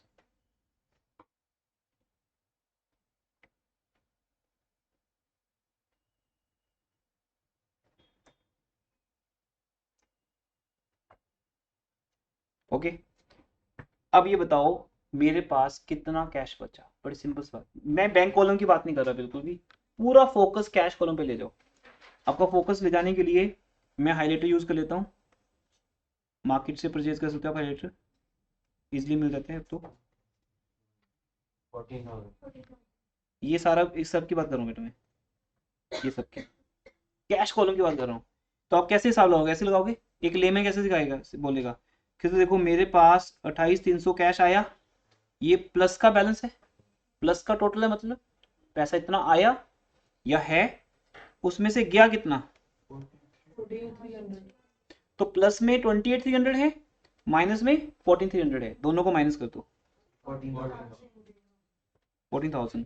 ये मेरे पास अभी कैश का बैलेंस है, मैं बैंक की बात नहीं कर रहा, क्योंकि मेरा पैसा दो जगह होता है बेटा, कैश में एक बैंक में, दोनों मेरे ही होते हैं, दोनों को ऐड करोगे मेरे पास टोटल फंड्स आ गए, खर्च करने के लिए कितना पैसा है, पर अभी मैं कैश की बात कर रहा हूँ। तो अभी मेरे पास कैश में 14,000 बचा हुआ है। अब लास्ट लाइन रीड करो क्या लिखा उन्होंने, last line. deposited into bank the entire balance of 4000 cash रहेगा के और 10,000 बैंक में डाल देंगे 30%। ठीक, ये मनवीर कह रहे हैं, इसके अलावा बाकी स्टूडेंट को समझ नहीं आया, तो मैंने भी सोचो, दो स्टूडेंट कह रहे हैं यहाँ पर। हाँ जी, जीवांशु और मनवीर ये कह रहे हैं कि 4,000 रुपए अपने पास रख के ऑफिस में बाकी का पैसा बैंक में डिपॉजिट कर दो, क्या यही लिखा हुआ है, यस सर हिंदी में बोल दिया बस मैंने, deposited into bank the entire balance after retaining 4,000। 4,000 किसका, कैश का। कैश अगर रिटेनिंग 4,000 ना लिखा होता, मैं 14 का 14 पूरा डाला था बैंक में, यस फिर तो जी रात को यहाँ कैश रख के नहीं जाना, चोरी हो जाएगा, पूरा पैसा कहाँ रख दो, बैंक में। तो बिजनेसमैन पता है क्या करते हैं, या तो पैसा बैंक में डाल देता है, या उसके पास एक बैग सा होता है, उस बैग में पैसे भर के घर ले जाता है, फिर उसको लगता है शॉप में रखेंगे तो रात को चोरी हो सकती है, और चोर सबसे पहले तो कैश ही चाहता है, उसको कैश जब नहीं मिलता तो सामान उठा के लेके जाता है, उसे सामान नहीं चाहिए होता, उसे पैसे चाहिए होते हैं कैश, तो शॉप पे तो कैश ही मिलेगा। तो कहते कैश मत रख के जाओ 4,000 से ज्यादा, ताकि अगर चोरी हो भी तो 4,000 की हो, फिर उससे ज्यादा ना हो, 3-4,000 पड़ा रहने दो कोई बात नहीं, रिस्क ले सकते हैं हम। तो 4,000 छोड़ के बाकी का पैसा कहाँ डाल दो, बैंक में। तो अब बाकी का पैसा कितना बचेगा देख लेते हैं। अगर 4,000 मैंने यहीं रखने हैं, यहीं जहां पड़े हैं कैश में ही, तो बैंक में डालो 10,000। तो बेटा ये आपका एक आंसर है कॉन्ट्रा एंट्री का, ये हमने खुद निकाला है, हमें बस हिंट दिया गया था कि बैंक में पैसा डिपॉजिट करो, लेकिन कितना बताएंगे नहीं। उसके लिए दो स्टेप्स हैं कि पहले ये देखो कैश आया कितना था, गया कितना है, बैलेंस कितना है 14, रखना कितना है 4, तो बैंक में कितना डालना है 10। ये चीज हम बाद में नोट्स में करके दिखा देंगे, अभी मैं यहाँ से डिलीट कर देता हूँ, लेकिन मुझे समझ आ गया, मुझे 10,000 रुपया बैंक में और डालने, डाल दे बैंक में। और बैंक में डालने की क्या होती है, कॉन्ट्रा एंट्री, बैंक प्लस हो जाता है और कैश माइनस। अब मैं अपने आप पे पूरा कंट्रोल करते हुए अमाउंट्स को सही जगह पे सेट करूंगा ताकि मेरी ये स्टूपिड गलती ना हो जिस पे हमेशा डांट पड़ती है टेस्ट के बाद। कैश में सॉरी बैंक में 10,000 प्लस होंगे। देखो मैं अगर इस चक्कर में पड़ गया ना, टू कैश के चक्कर में, तो उस टाइम गलती ये हो सकता है ना भी हो, लेकिन हो सकता है गलती ऐसे हो कि यहाँ लिख दें हम, लेकिन गलती ना हो इसलिए सिखाया जाता है आपको, पहले बैंक के कॉलम में डाल दो 10,000 बैंक डेबिट और लिख दो टू कैश। किस डेट को? 30 को ही होगा क्योंकि डेट 30 ये चल रही है। बैंक क्या हो गया प्लस, तो कैश क्या हो जाएगा? तो जी कैश में लिख दो 10,000 बाय बैंक अकाउंट। तो ये पॉइंट एग्जाम में आता है। टोटल पेमेंट वर्ड लिखना है नहीं लिखना आपकी मर्जी है, नहीं लिखना तो मैं यहाँ से काट देता हूँ, लिखना है तो लिख लेना। टोटल रिसीट्स टोटल पेमेंट्स, और नहीं लिखोगे तो टोटल किसका है? पेमेंट्स का। क्रेडिट साइड पेमेंट का टोटल है, माइनस साइड का है, और डेबिट साइड रिसीट्स का है। बैलेंस कितना आ गया? 10,000 सॉरी 14,000। 10 गया कहाँ? बैंक में। बचा कितना? 4। ये देखो बेटा, अब मैं जब बैलेंस लिखूंगा यहाँ पर, तो बैलेंस तो कौन सा मंथ है? जून। जून में लास्ट डेट 30 होती है। By balance CD, by balance CD, और वो बैलेंस आएगा 4,000, या इंटेलिजेंस से मेरी मैं बता पा रहा हूँ 4,000 आएगा, ये आपको पता है? बताओ भी। मैं एक्सपीरियंस हूँ इसलिए मुझे पता है, या ऐसे आप सबको भी पता है? सर हम सबको लॉजिकल बात है, आप सबको पता है। क्यों? क्योंकि 14,000 बैलेंस था, आपने कितना निकाला? 10,000। 2 बार गिन लो, 4,000 ही होगा। जब 40 में से 10 गया तो 4 ही रह गया। 10,000 कहाँ गया अभी? बैंक में। तो बचा कितना? 4। यही उसने कहा था कि कुछ ऐसा करो कि हमारे पास 4,000 बच जाए। ये कोई अब मुश्किल मत बोल देना कि सर ये बड़ा मुश्किल लगा पॉइंट, हम 2 बार समझेंगे 3 बार समझेंगे। ये जो आपका माइंड सेट है ना वो आपको पीछे कर देता है। बहुत ईजी है भाई, 14 में से 4 रखना है, 10 डालने, 10 रखना है तो 4 डालने। कहाँ? बैंक में। ऐसे नहीं कि फेंक है आप, शॉप में चोरी हो जाएगा, शॉप के बाहर फेंक दो मॉर्निंग में आके उठा लेंगे, वो वैसे ही चोरी हो जाएगा। तो कहाँ डालना है? बैंक में। बैंक में, ठीक है क्लियर? आई थिंक याद हो गया सबको। अब बैंक का बैलेंस निकालें। 15805। हाँ, तो उसमें क्या होगा? देखो बैंक का बैलेंस कैसे निकालते हैं, वेरी सिंपल बेटा। देखो बैंक का टोटल आ गया 37, तो पहले था 10 और डाल दिया, 37 पहले था उसमें, 10 और डाल दिया, टोटल कितना हो गया? 47,400। उसमें से निकाला कितना था? अब देखते हैं कि प्लस का बैलेंस है कि माइनस का बैलेंस है। प्लस है 47,400 और माइनस है 21,595। अब ये बैलेंस जो आएगा किसका आएगा? प्लस का या माइनस का? प्लस का आएगा। किसका आएगा? Plus. It means bank overdraft वाली खत्म होगी बात। पिछले मंथ बैड लक था, बैड लक था कि मैंने बैंक से ओवरड्राफ्ट लिया हुआ था। इस बार मैंने इतने पैसे डाल दिए बैंक में, इतने पैसे डाल दिए कि मेरा ओवरड्राफ्ट क्या हो गया? खत्म, फिनिश। उल्टा मेरा बैलेंस क्या आ गया? पॉजिटिव। अब मैं प्राउडली बोल सकता हूँ मैंने बैंक से पैसा लेने, देना नहीं है, लेना है। तो बेटा अब दोनों का माइनस करो। 25805। 25,805। लो जी बैलेंस निकाल देते हैं। 25,805, ये दोनों आपके आंसर्स हैं, ये आपके मैच हो जाएंगे, तीनों ही मान लेते हैं। 4,000 कैश का बैलेंस, 25,000 बैंक का बैलेंस, और 10,000 काउंटर एंट्री, ये सब हमने कैलकुलेट किया है। यही आपका आंसर चेक कर लो। लेकिन नहीं, हमारा आंसर गलत है क्योंकि आपने गलत बोला है, कुछ आपने कुछ चीजें यहाँ पे गड़बड़ की है, कोई ना कोई तो गड़बड़ है कहीं पे। ये जो अमाउंट है बेटा, ये अमाउंट या ये अमाउंट में कहीं गड़बड़ है। 37,400 चेक करो, ये आपने गलत बोले हैं। 37,400 हो ही नहीं सकते।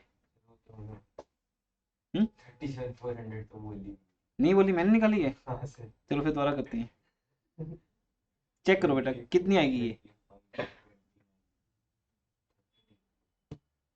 चेक करो कितनी आएगी।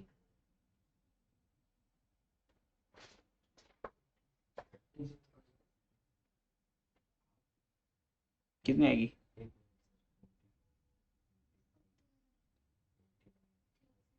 37,400. 37,400 ठीक है तो ठीक लिखे पहले, आप ठीक है जी। अब 10,000 हमने और डाले, ये भी ठीक है।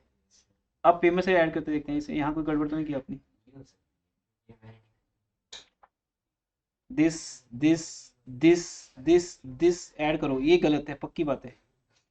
30,000 तो यही बन गया, और तूने बोला 21, नहीं सर और आपने 2-3 बार में बोला था 21,595 आ रहा है सर, हाँ। ये आ रहा है वो आ रहा है। ये बोल रहा हाँ ये गलत है बेटा, ऐड करो। ठीक है, अब जैसे मैं ऐड करता हूँ ऐसे करते हैं। अब करूँ, ऐड करना सिखाऊं? हाँ जी, 1 + 3 4 + 20 24 6 30 10 40 46 47 47,000 तो यही बन गया। मैं ऐसे ही कुछ हो रहा था कि बैंक का ओवरड्राफ्ट खत्म हो गया। उसके बाद आप हंड्रेड्स को गिनते हैं, 48,000. 300, नहीं मैं आप सुनूंगा नहीं, मैं तो खुद करके देखूंगा। 5 + 3 800 800 900 925 975 975 और 620, ये आना चाहिए देखो।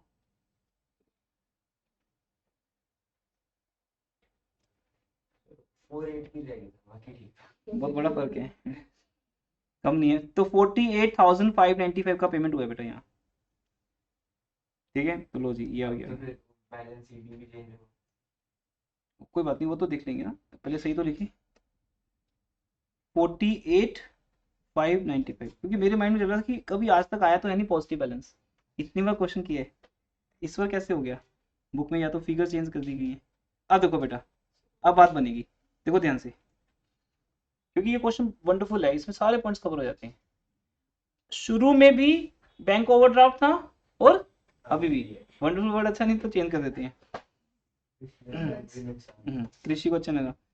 तो यहाँ पर माइनस में कितना आएगा? 48,595।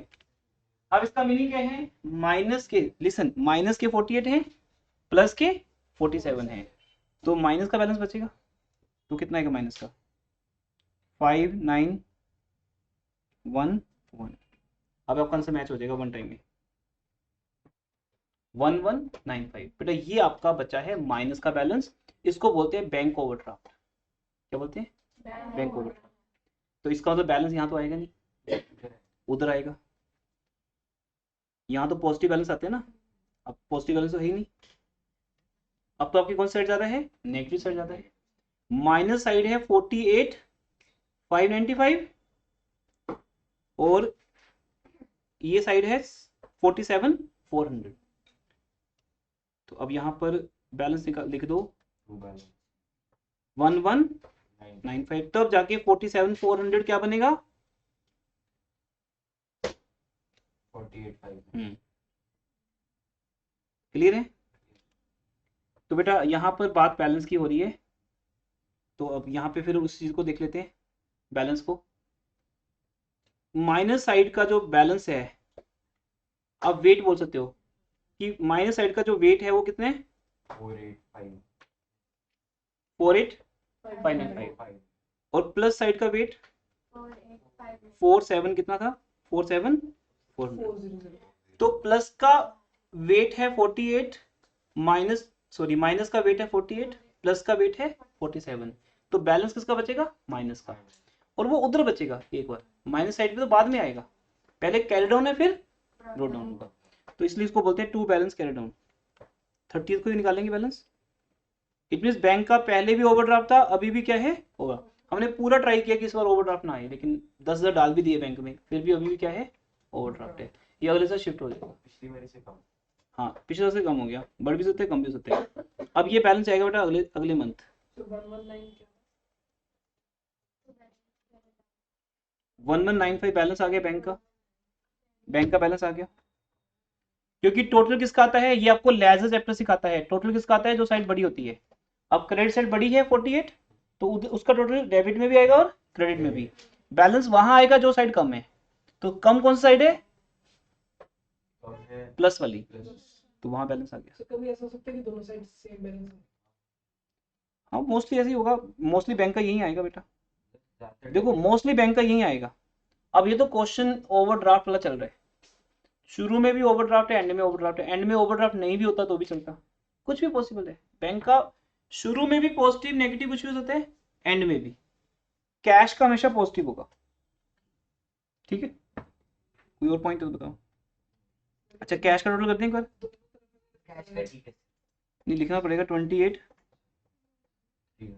लिखना पड़ेगा 28,300। क्योंकि दोनों तरफ सेम बैलेंस आए तो अपने मंथ में डेबिट साइड ही आएगा ना, कैरी डाउन।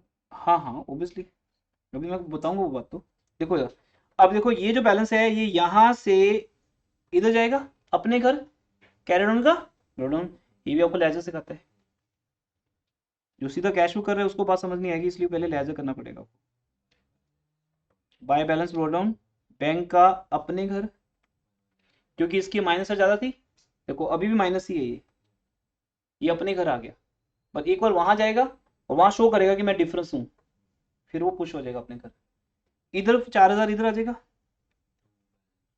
अब इसको समझते हैं। आपको अगर इस लेक्चर को रिकॉर्डिंग में भी देख ले तो भी 100% समझ आएगा। तो मंडे वाली क्लास आपको अटेंड करने की नीड नहीं है, क्योंकि मंडे में यही होने और होमवर्क असाइन होने।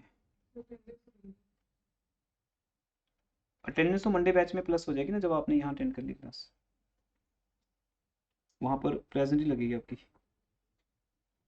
ठीक है। लेकिन आपको बताना पड़ता है कि मैंने क्लास अटेंड कर ली ऑलरेडी।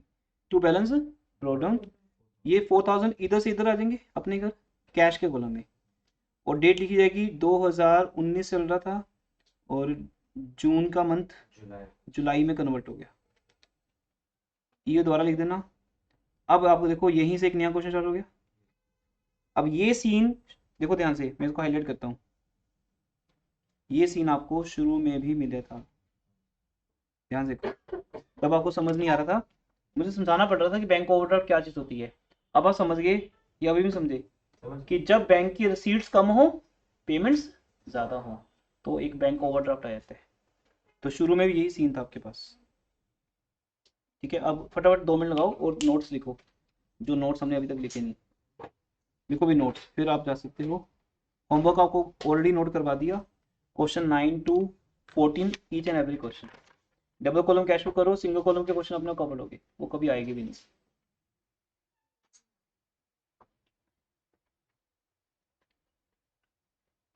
लिखो भी जल्दी से, मैं स्टार्टिंग से स्कैन करता हूँ। पहला नोट लिखो। हाँ, और जो एक जैसे नोट है वो हम एक जैसे, अब क्या फायदा है, इनको कॉमन कर दिया। अब जो फायदा है वो लेते हैं पहले इकट्ठे लिखने का। जहां जहां हमने क्रेडिट परचेज किया बेटा उनको एक साथ लिख देंगे। जैसे लिखो गुड्स परचेज ऑन क्रेडिट, लिखो ऐसे, नोट नंबर 1 लिखो, लिखो बेटा जल्दी से, goods purchased on June 3rd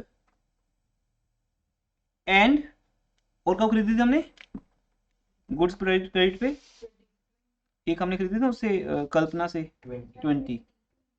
अब देखो ऐसे हमारा एक नोट बच गया।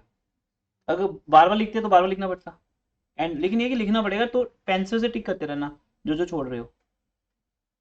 Goods purchased on June 3rd and 20 will be recorded in purchase book. अब आपके मैम अगर या सर आपको ऐसा बोले स्कूल में कि भाई साथ में परचेज बुक भी बना के दिखानी है, फिर तो क्वेश्चन को कंप्लीट नहीं होगा, ये पॉसिबल ही नहीं बेटा। ठीक है उन्होंने बोल दिया जनरल प्रॉपर बना दो, फिर अगर जनरल प्रॉपर बोलते हैं फिर ये क्यों नहीं बोलते परचेज बुक भी बनाओ साथ में। परचेज बुक भी आती है बनानी, आज नहीं आती आपको, आ जाएगी अक्टूबर में आ जाएगी, लेकिन परचेज बुक आपको आती होगी बनानी। परचेज बुक के चक्कर में पड़ गए तो वो एक अलग क्वेश्चन बन जाएगा, how to make purchase book. Journal proper एक अलग क्वेश्चन बन जाएगा, how to make journal proper. तो इसलिए लिखना ही इनफ होता है कि these will be recorded in purchase book, but how to record वो थोड़ी हमारा क्वेश्चन है। परचेज बुक जिस दिन आएगा उस दिन करेंगे, उस दिन लिखा होगा प्रिपेयर परचेज बुक, यहाँ क्वेश्चन क्या है prepare cash book.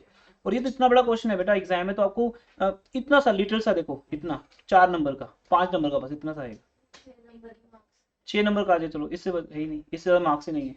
Long question 6 marks का हमारा, है ना। वो बाकी स्कूल की मर्जी है, अगर वो सीबीएसई को फॉलो करेंगे तो 6 मार्क्स में डालेंगे, नहीं करेंगे अपने घर की बात करेंगे 8 नंबर 10 नंबर पे, तो उनकी मर्जी है। वो कुछ चैप्टर कटवा देंगे करवाएंगे नहीं तो वो ऐसे करेंगे, लेकिन एज पर सीबीएसई पैटर्न हम आपको सैम्पल पेपर्स देंगे कुछ बना के एंड में सिलेबस के, फिर उस तरीके से फॉलो करना।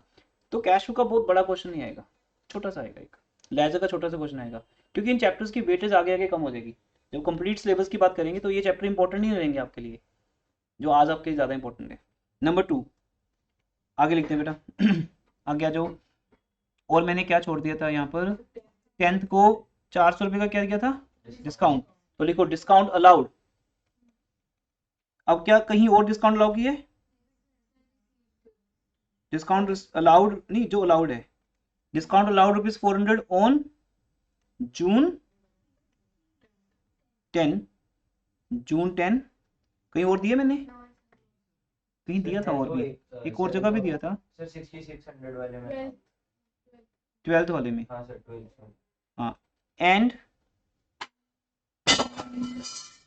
आज हुआ नहीं था ये हो गया था एक बार। Incident, and 400 on June 12। कहाँ रिकॉर्ड होगा, इन जर्नल प्रॉपर। सर वैसे जनरल प्रॉपर में दोनों का फॉर्मेट सेम है। हाँ सेम होते हैं, बस नाम इसलिए चेंज कर दिया कि जर्नल ने अपनी पावर्स दी थी सबको, तो जब पावर अपने पास रखी उसका नाम रखा जर्नल प्रॉपर ताकि अलग हो जाए। अगर हम जर्नल बनाएंगे फिर तो पूरा कॉन्सेप्ट ही गलत हो जाएगा। अगर कैश बुक बन रही है तो जर्नल प्रॉपर नहीं बनेगा, सॉरी जर्नल नहीं बनेगा। इसलिए जर्नल प्रॉपर के तौर पे नया अवतार होता है उसका, होता जर्नल ही है वो, और वो एक नए अवतार में आता है जर्नल प्रॉपर, क्योंकि अब वो सारी ट्रांजेक्शन को रिकॉर्ड करने वाला नहीं है, वो सिर्फ वो ट्रांजेक्शन रिकॉर्ड करेगा जो ये बुक्स रिकॉर्ड नहीं करेंगी। कैश बुक, परचेज बुक, इन दोनों की बात आपके सामने आ गई। थर्ड पॉइंट बेटा आगे क्या है,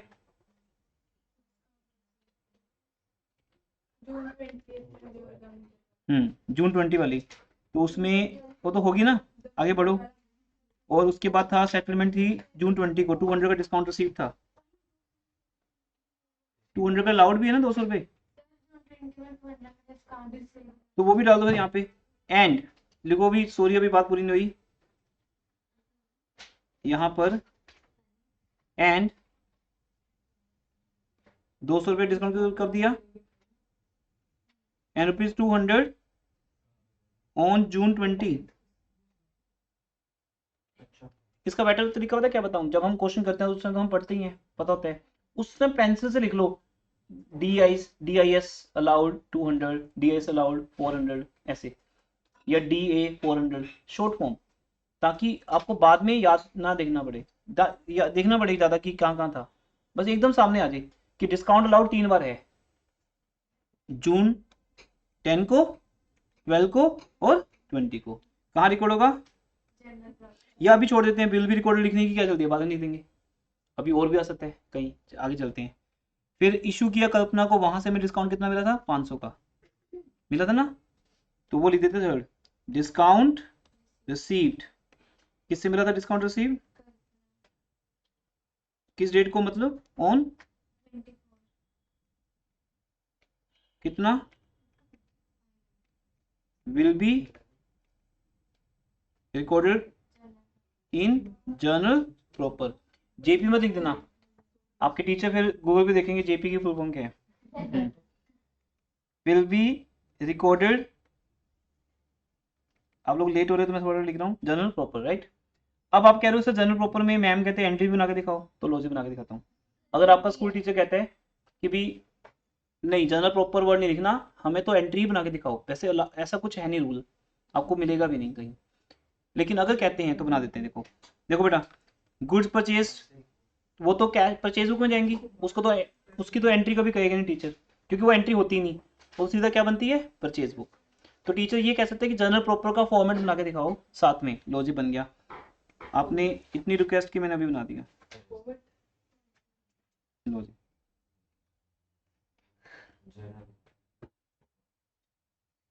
ठीक है, अब बस एंट्री बनानी है अपनी।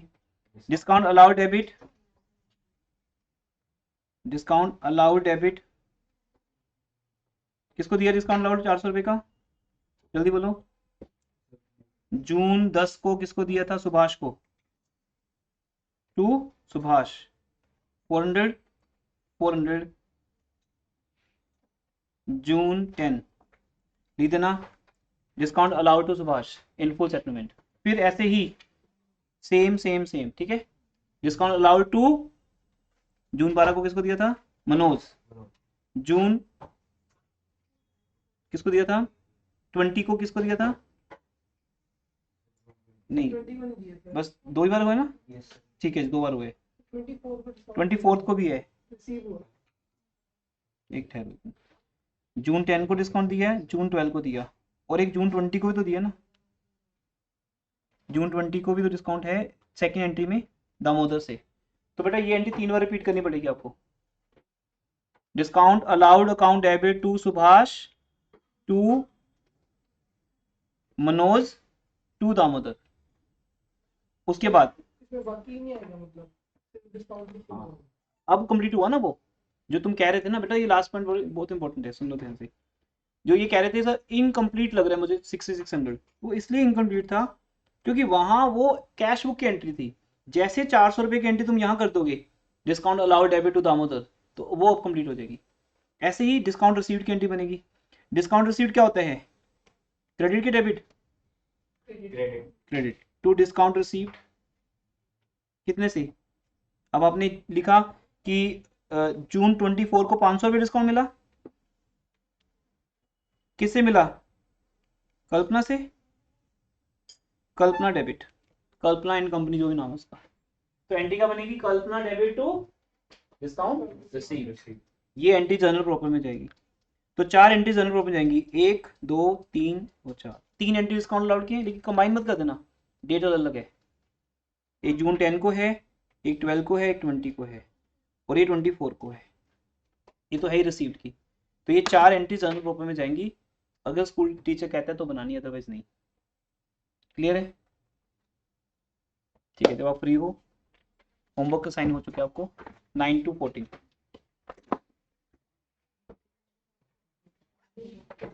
क्या ये लेक्चर दोबारा रिपीट करना है आपको मंडे को किसी को? ये बहुत इजी लेक्चर है। हाँ जी, अटेंडेंस हो चुकी है। मैं यहाँ पे बेटा क्लास ओवर कर रहा हूँ। Rajveer, Aarav, Aksha, Isha, Anisha, you may leave. Attendance लगी? Thank you, sir. Thank you sir. Okay बिल्कुल। देखो जो प्रेजेंट है, मनवीर, रेखा, श्रेया, स्वाति, तनिष, तरनप्रीत, ये प्रेजेंट है। ठीक है, वो इनको बताया नहीं अभी ना। बेटा बता दो एक मिनट। जैसे पेपर में क्वेश्चन आया बेटा मंडे पे चलो रुको ना।